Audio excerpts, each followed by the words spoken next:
Setelah membahas tentang masalah sunnah-sunnah wudu pada saat membasuh kaki, maka selesailah wudunya. Nah, maka lanjut lagi kesunahan setelah berwudu. Apa sunnah-sunnahnya? Sunnah yang pertama selesai berwudu itu adalah meminum sebagian sisa air wudu. Meminum sebagian air sisa wudu. Ya, tapi kalau seandainya airnya agak kotor jangan diminum. Dikit aja maksudnya. Ya. Tapi jangan dipraktekkan kalau bulan Ramadan. Itu kemarin itu kata Rasid, kan belajar itu meminum sisa air wudu setelah berwudu. Rasid praktekkan itu, siangnya puasa diminumnya dikit kok. Apa hukumnya Rasid? Hah? Batal puasa? Ini kalau bukan puasa. Dan juga airnya jangan kotor. Kalau kotor takut nanti sakit perut. Dan juga memercikan ke sarung sedikit. Air ada percikan ke sarung. Apa alasannya? Nomor satu, ketika diduga ada kotoran di sarungnya. Ini kata ulama untuk menghilangkan rasa was-was di dalam hati. Rasa was-was. Siapa tahu ini, tadi saya jalan ada air kurang bersih. Jangan-jangan yang di sarung ini air yang kurang bersih itu. Nah, untuk menghilangkan keraguan tadi, maka apa ya? Percikan air ke sarung. Pokoknya bukan air kotor, air bersih dipercikan ke sarung. Jadi kalau nanti ada keraguan, ini kok basah ya? Basah dengan air kotor atau air bersih? Jawabannya adalah, ini basah sengaja. Tadi dipercikan. Berarti ini air bersih. Lanjut. 2. Berdoa setelah wudu dengan menghadap kiblat dan mengangkat kedua tangan. Nah, ingatin, berdoanya menghadap kiblat sambil mengangkat tangan. Lanjut. Sekira bagian ketiak yang putih bisa terlihat. Wah, sekira-kira ketiaknya terangkat gini berdoa. Ya, sambil mata ke langit. Nah, ini cara berdoa. Bagi siapa ini? Bagi perempuan, bagi laki-laki. Jangan perempuan begitu. Ini laki-laki saja. Ingatin nih cara mengangkat tangan. Kalau di dalam salat seperti doa kunut, mengangkat tangan itu nggak boleh tinggi-tinggi. Coba perbaikin, jangan stalling, supaya jangan stalling. Ya, dikit aja dikurangi. Ingatin nih cara ngangkat tangan di dalam ketika berdoa. Kalau tadi itu berdoa dalam salat sedikit saja dikurangin ehonya apakah. Kalau berdoa di dalam salat, terutama doa kunut. Nah, caranya perhatikan. Boleh begini. Allahumma hdina fi man hadait. Tangannya begini, pandangan mata ke telapak tangan. Apabila disatukan kedua tangannya, maka pandangan mata ke telapak tangan. Atau dibuka, kedua tangannya dibuka. Ketika dua telapak tangan dibuka, maka pandangan matanya ke tempat sujud. Mudah dipaham? Tidak ada mengangkat tangan tinggi-tinggi, dia sekedar saja begini. Dan tidak boleh mengatap ke langit, tidak boleh. Jadi tetap di telapak tangan atau di tempat sujud. Paham kira-kira? Dan setelah selesai doa kunut, Rasid, nggak ada mau usap ke wajah, nggak ada. Paham? Ingatin, selesai membaca doa kunut itu nggak ada mengusap tangan ke wajah, nggak disunatkan. Fahim toh? Kemudian kalau untuk doa pada saat selesai wudhu,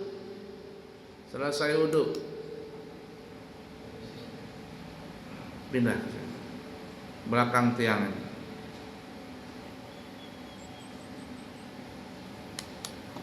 Kalau selesai wudhu, bagi laki-laki sunat 1 menghadap kiblat, 2 sunat mengangkat kedua tangan sampai kelihatan ketiak. Maksudnya diangkat begini.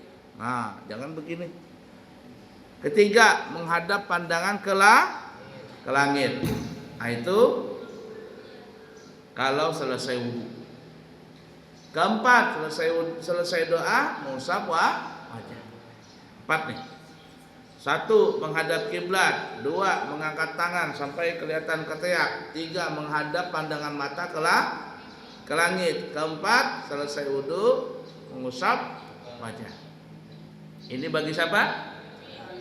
Laki-laki. Kalau bagi perempuan cuma 3.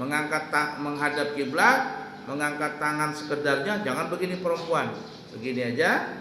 Ya, pandangan mata ke langit, kemudian mengusap wajah.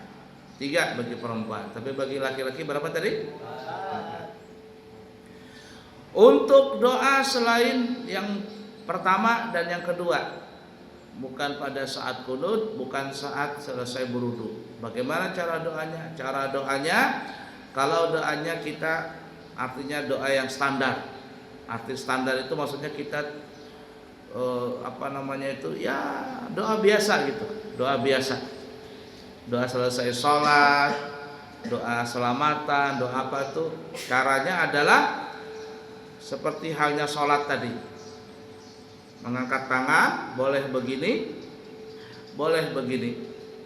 Pandangan mata ke tanah, ke tempat sujud atau begini. Ya, tapi disunahkan setelah selesai doa apa? Mengusap wajah. Nah, itu bedanya. Kalau di sholat tidak ada mengusap wajah. Tapi kalau selain sholat, boleh tangannya begini, dirapatkan begini, boleh begini, pandangan mata kemana namanya? Ke lantai, begini. Menunjukkan kita ini rendah. Nah, begini boleh. Tapi setelah selesai doa mengusap wajah. Bedanya di kunut apa tadi? Kalau di kunut tidak ada mengusap wajah, tapi selain kunut mengusap wajah. Fahim toh? Tapi kalau seandainya doa itu dahsyat. Bintang mau berangkat ke Hadramaut tengah malam, bintang bangun sholat tahajud. Ya Allah, boleh begitu. Ya Allah, minta duit ya Allah, saya kepingin ke Hadramaut belajar di tarif, tapi nggak ada duitnya, gimana ini ya Allah, minta duit ya Allah, ya Allah, duit ya Allah, minta duit ya Allah. Nah, boleh begini. Ya. Kalau doa kita ini dalam keadaan terdesak. Sebagaimana Nabi melakukan doa seperti itu pada saat perang Badar. Jumlah kaum muslimin 313, kaum kufar Quraisy 1000 orang lebih. Jadi ibarat kata 1:3. Nah, bagaimana? Ada musuh 3 orang, kamu ngadepi sendirian, berani nggak? Berani apa, dibawakan parang lari. Ya. 1:3. Kalau ibarat kata hitung-hitungan di atas kertas, kaum muslimin ini kalah sudah. Kaum muslimin kalah. Mana dalam keadaan puasa, panas, haus, lapar, capek, ngantuk, menghadapi 1:3. Persenjataan kaum muslimin sedikit, baru pertama kali perang, nggak punya pengalaman lagi, nggak punya pengalaman banyak. Nabi berdoa. Di sampingnya Sayyidina Abu Bakar. Nggak cukup doa berduduk, berdiri Nabi. Nggak cukup berdiri, berjinjit Nabi. Tahu berjinjit? Berdiri dengan dengan jari kaki. Wah ya Allah, maka begini. Sampai selendangnya Nabi jatuh. Sayyidina Abu Bakar di samping memegang bajunya Nabi. Ya Rasul, yakfi alai, cukup wahai Nabi, cukup sudah. Doamu pasti didengar oleh Allah Ta'ala. Pasti Allah dengar. Tidak mungkin Allah tolak. Tapi Nabi gak berhenti. Gak berhenti Nabi. Kenapa? Karena belum melihat lagi. Ketika malaikat-malaikat turun dari langit, nah baru alhamdulillah rabbil alamin, datang pertolongan Allah Ta'ala. Iblis ngelihat itu malaikat turun, larian semuanya. Iblis, gundurwo, kolor hijau, boto hijau, gendur apalagi itu, pocong, lari semuanya. Pada perang Badar itu orang jin-jin kafir itu pada ngikut semua. Ya, kuntilanak, susur ngesot, babi ngepek, parakan, gundurwo, kolor hijau, boto hijau, apalagi. Jenglot ikut semuanya. Tapi ketika malaikat turun, larian semuanya. Ini tidak bisa dilawan sudah malaikat ini. Akhirnya kaum muslimin nah, cara berdoa itu kalau doanya dahsyat, ya Allah. Itu kalau doanya dahsyat. Tapi kalau mau syahdu, berbisiklah di tanah, tapi suaramu terdengar di langit. Bagaimana berbisik di tanah? Ya ini pada saat sujud. Pada saat sujud, aqrabul abdu ilallahi, apa itu? Aqrabul abdu ilallahi, apa itu? Fi sujud fa'aktsiru du'a. Yang kurang lebih maknanya seorang hamba yang paling dekat dengan Tuhannya, aqrabul abdu ila rabbih wa huwa sajidun. Ya. Fa'aktsiru du'a, kama qala Nabi. Yang intinya apabila seorang hamba itu sedekat-dekatnya seorang hamba kepada Allah Ta'ala itu pada saat dia sujud, dekat sekali dengan Allah Ta'ala, maka perbanyaklah doa. Ini doa lirih, doa lirih. Pada saat sujud itu jangan teriak, lirih saja. Tahu lirih? Doanya syahdu di situ saat sujud. Kau berbisik di bumi, tapi doamu terdengar di langit. Nyaring di langit itu, karena berbisiknya di bumi, yaitu pada saat sujud. Ya Allah, saya kepingin ke Hadramaut, perlu uang, perlu dana. Tapi jangan bahasa Indonesia, batal salatnya. Boleh aja bahasa Indonesia, tapi di dalam hati. Sujud begitu, salat tahajud begitu, paham? Nah, itu tata cara berdoa. Jadi kembali, kalau berdoa selesai wudu, menghadap kiblat, mengangkat kedua tangan sampai ketiaknya kelihatan. Nah, kemudian ini diterangkan sini, sambil menghadap mata ke langit. Nah, menghadap ke sini, ke langit. Apa doanya? Sama-sama baca. Ayo. Asyhadu an la ilaha illallah wahdahu la syarika lah wa asyhadu anna Muhammadan abduhu wa rasuluh.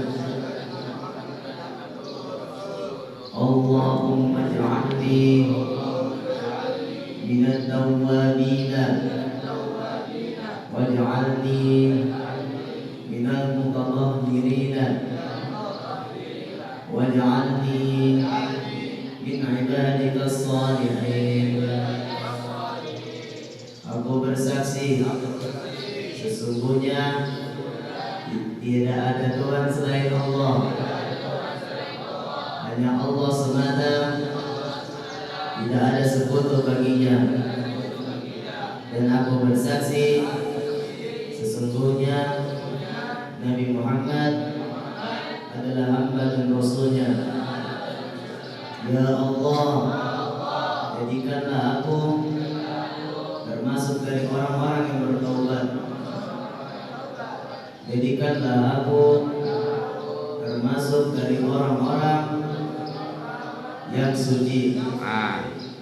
Terus Dan jadikanlah aku termasuk dari hamba-hambamu yang soleh. Nanti praktek wudu, ujian praktek wudu ini doa-doa wudu tuh. Dari saat membasuh telapak tangan terus sampai selesai wudu. Ya, Rashid, Jamil, Nabil Ilham, itu hafal semuanya. Lanjut.